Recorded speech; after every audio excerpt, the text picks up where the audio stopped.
الشیطان الرجیم بسم اللہ الرحمن الرحیم قال رب اشرح لي صدری ویسر لي امری واحلل عقدۃ من لسانی یفقهوا قولی رب زدنی علما۔ عزیز طلبہ جماعت دہم، آج ہم سورہ احزاب کا رکوع نمبر 3 پڑھنے جا رہے ہیں، اور اس رکوع کے اندر اللہ تبارک و تعالیٰ نے سب سے پہلے جس چیز کا حکم دیا ہے وہ یہ ہے کہ آپ لوگوں کے لیے اللہ کے نبی صلی اللہ علیہ وسلم کی جو زندگی ہے وہ بہترین زندگی ہے، یعنی جس کو اپنا کر آپ دنیا اور آخرت کی کامیابی کو حاصل کر سکتے ہیں۔ اس کے بعد آپ صلی اللہ علیہ وسلم کی مکمل اتباع کو اپنانا ہے،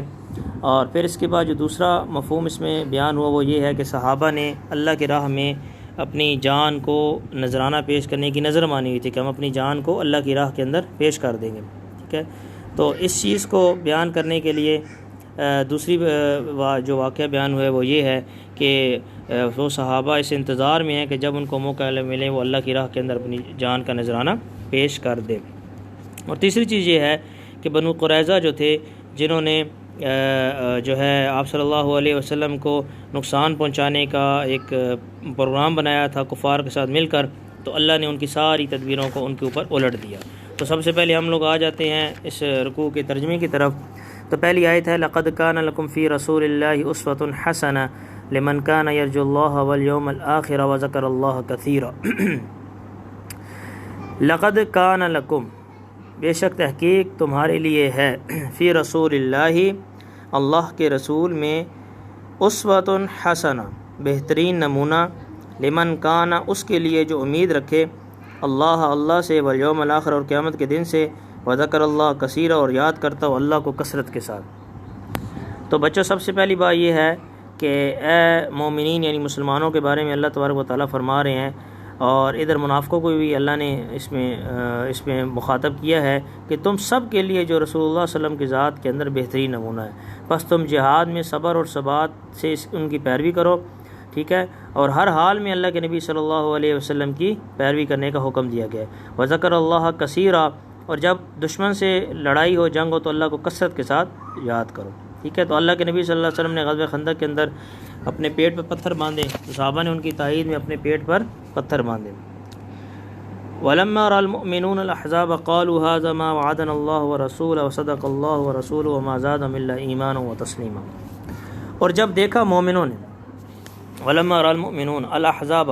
ٹھیک ہے، لشکروں کو، افواج کو، احزاب حزب کی جمع ہے، تو قالوا، کہا، هَذَا مَا وَعَدَنَا اللَّهُ، یہی تو وہ ہے جس کا ہم سے وعدہ کیا اللہ اور اس کے رسول نے، وصدق اللہ ورسولہ، اللہ اور اس کے رسول نے سچا وعدہ کیا، وما زادہم، اور نہیں زیادہ ہوا ان کے یعنی الا ایمان، مگر وہ ایمان اور اطاعت میں ان کے اندر زیادتی پیدا ہوئی، یعنی ان کے اندر یہ کوئی اس طرح کی بات نہیں ہے کہ وہ اس چیز کو دیکھ کر گھبرا گئے، بلکہ ان کے دل کے اندر اور زیادہ ایمان پختہ ہو گیا۔ من المؤمنین رجال، اب یہاں پہ ان لوگوں کا ذکر ہو رہا ہے، اللہ تعالیٰ صحابہ کے کرام کی تعریف فرما رہے ہیں کہ مومنوں میں سے ایسے افراد ہیں جو سادہ کو، جنہوں نے سچ کر دکھایا، ما عہد اللہ، جو انہوں نے وعدہ کیا اللہ سے اس پر، فمنہم من قضا نحبہ، تو ان میں سے جنہوں نے اپنی نظر کو پوری کر دی، کچھ تو وہ ہیں، اور ان میں سے کچھ ایسے ہیں جو اس انتظار میں ہیں، وما بدلوا تبدیلا، اور انہوں نے اپنے عہد کو نہیں بدلا، تبدیل کرنا، یعنی انہوں نے کسی قسم کے اپنے عہد میں تبدیلی نہیں کی۔ لیجزی اللہ الصادقین بصدقہم ویعذب المنافقین ان شاء یتوب علیہم ان اللہ کان غفورا رحیما۔ اب یہ کس لیے ہے یہ سب کچھ؟ اللہ تعالیٰ، یہ جو جنگ ہوئی، ساری چیزیں ہوئیں، تاکہ جزا دے اللہ کس کو؟ الصادقین، سچوں کو، بصدقہم، ان کی سچائی کا، ویعذب المنافقین، اور عذاب دے منافقوں کو، ان شاء، اگر چاہے، او یتوب علیہم، اور توبہ قبول کر لے ان کی، ان اللہ کان غفورا رحیما، بے شک اللہ بخشنے والا مہربان ہے۔ ورد اللہ الذین کفروا بغیظہم لم ینالوا خیرا وکفی اللہ المؤمنین القتال وکان اللہ قویا عزیزا، اور اللہ تعالیٰ نے کافروں کو غصے سے بھرے ہوئے نامراد لوٹا دیا، اور انہیں ان کو کوئی فائدہ نہیں دیا، اور اس جنگ میں اللہ تعالیٰ خود ہی مومنوں کو کافی ہو گیا، اللہ تعالیٰ بڑی قوت اور غلبے والا ہے۔ وانزل الذین ظاہروہم من اہل الکتاب، اور اتار دیا ان لوگوں کو جنہوں نے ظاہروم کی مدد کی، ظاہروم کا معنی ہے ان کی مدد کی، ٹھیک ہے،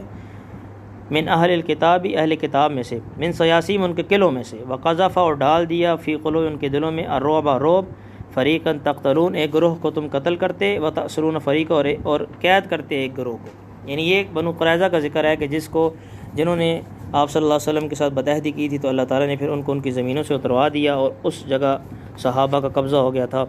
اور پھر صحابہ نے ان کو قتل کیا تھا. وَأَوْرَثَكُمْ أَرْضَهُمْ وَدِيَارَهُمْ اور وارث بنا دیا تمہیں. اب دیکھیں بچوں، غزوہ احزاب میں تو مسلمانوں کو خاص اس طرح مال غنیمت حاصل نہیں ہوا، لیکن